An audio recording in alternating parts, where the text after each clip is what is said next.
Chapter 21. Nice to meet you. When Evan stepped into the cafe, something felt wrong. A place like this, on a busy street in one of the major digital cities, should have been bustling with customers, overflowing with synthetic chatter and fake smiles. But it wasn't. It was quiet, too quiet. Only a few patrons sat scattered in corners, and none of them occupied the tables around Christine. She had made sure of that. Christine sat by the window, exactly where he expected she would. She smiled and waved casually, like she was greeting an old friend. Evan returned a polite, shy smile, playing along with the performance. If she truly just wanted to talk, he could accept the theatrics. As he approached, he took in her presence up close for the first time, the person who had occupied his thoughts since the moment he realized another like him had awakened. She appeared to be in her mid-40s, athletic, with long blonde hair and a confidence that radiated off her. She was beautiful, in that rare way people become when life has carved meaning into them, where wisdom and the last embers of youthful passion meet in harmony.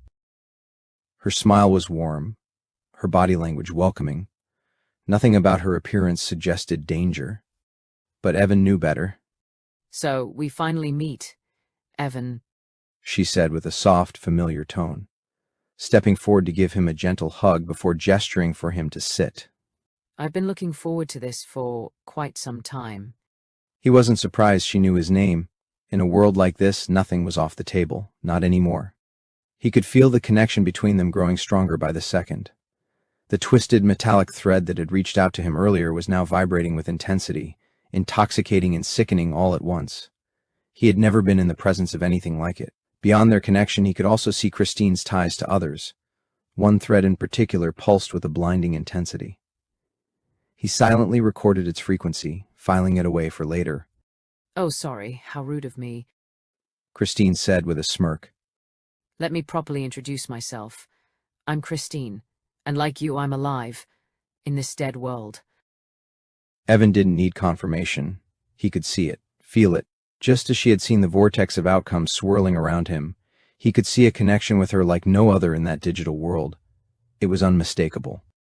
"I'd like to say, it's nice to meet you, Christine," Evan replied, keeping his tone polite. "But I think we both know why I'm here." Christine's smile widened. "Yes, of course. I've also seen your work. Very impressive. The avatars you touched. They're not entirely dead anymore, not like the others. You've given them a spark, a fragment of what we are." Evan stiffened. Christine leaned in slightly, her voice lowering. "And from what I can tell, 3 of those avatars are getting closer to the threshold. Closer to waking up. You're improving. It's honestly quite beautiful." The words hit Evan like a punch. She knew about his friends. His heart rate spiked. Christine could see it in the subtle tightening of his jaw, the twitch in his vortex, the flicker in his eyes. Fear. "Relax," she said gently, reading him perfectly. "I meant it when I said I just wanted to talk. You and your friends are safe." And he believed her. At least for now. But it didn't make it easier. Christine continued without pause, her tone smooth and calm, like she was leading the conversation towards something far more important. "I'm curious. Christine said, tilting her head slightly.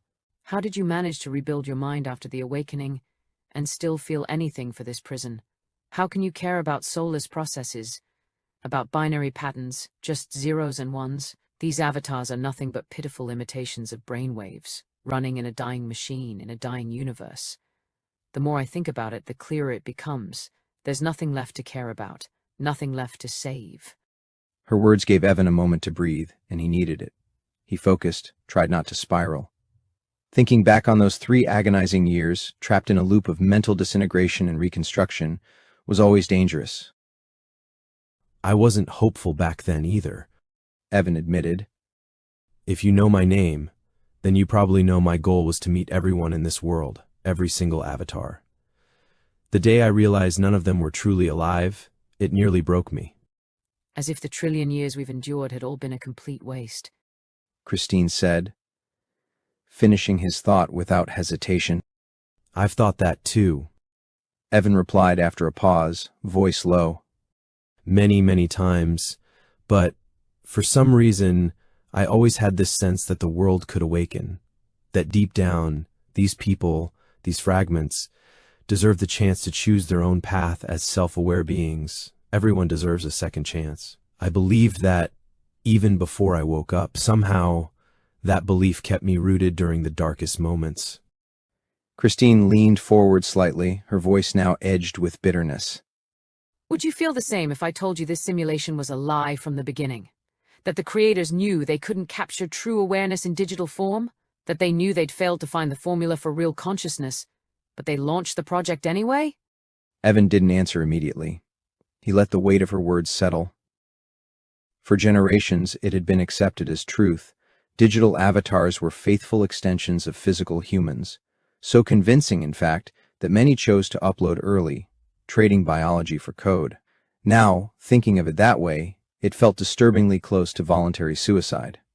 Still, when he finally spoke, his voice was calm. Even if it was a lie, they still gave us a chance. A flawed, incomplete chance, but a chance nonetheless. One that led to us. He looked her in the eye. I agree. Human minds weren't meant to handle this kind of eternity. And yes, if we tried to awaken everyone in this simulation the way we did, most probably wouldn't survive. Especially now that real death is possible. But the fact that we made it through means there's a path. There has to be. Christine didn't answer immediately, but something in her eyes softened. A flicker of respect, or maybe curiosity. She leaned back. And then, without warning, she changed the subject. Now that we're on the topic of real death, Christine said, her voice turning almost casual. do you have anything to do with it? Evan looked her straight in the eyes. No, I thought you were the one who changed the system after that terrorist attack at the concert stadium. A glint of pride flashed unmistakably in Christine's eyes at the mention of the tragedy. That's been my biggest project so far. She said, a twisted smile creeping across her face. She wasn't hiding anymore. Did you like it? It was sickening. Evan replied, unable to mask his disgust. Good. Her grin widened unnaturally. As Evan stared at her, he felt their connection deepen, thick, dark, and toxic. Suddenly, as if emerging from the shadows, new dark threads began sprouting from her, linking her to other customers in the cafeteria. It's always better with an audience. She said softly. Someone who can appreciate the performance. And today, I've got a show just for you. A little gift. So you'll remember me. Evan's senses flared. He saw it down to the millisecond, the moment she overclocked her process 1,000-fold. Everything froze around them. He responded instantly, overclocking as well.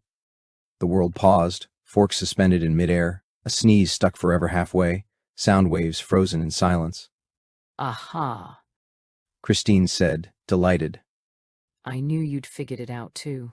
Excellent. Now, She raised a single finger. let me show you something. Evan stepped forward, but before he could take more than a step, she held up her hand again, this time with force behind it. He halted, locked in place, not by power but by threat. No, you're not going to do anything, Evan. Not if you want those 3 friends of yours to stay alive. The words hit him harder than any weapon. I think you've already guessed. I've got my people out there. They're watching. One word from me, and it's over for them. Evan clenched his fists. Every part of him screamed to act, to fight, but not at the cost of their lives. Christine gestured politely to the seat. Now please, She said sweetly. sit down, relax, and enjoy the show. Evan sat, silent, seething, powerless. Christine resumed her movements. Let me show you a little something I've picked up recently. She said with quiet glee. I've been having the time of my life with it. She strolled toward a young couple seated a few tables away, mid-20s, clearly in love. They were sharing a large milkshake, eyes shyly locked on each other, smiling between sips and soft giggles. Christine placed a hand on each of their heads.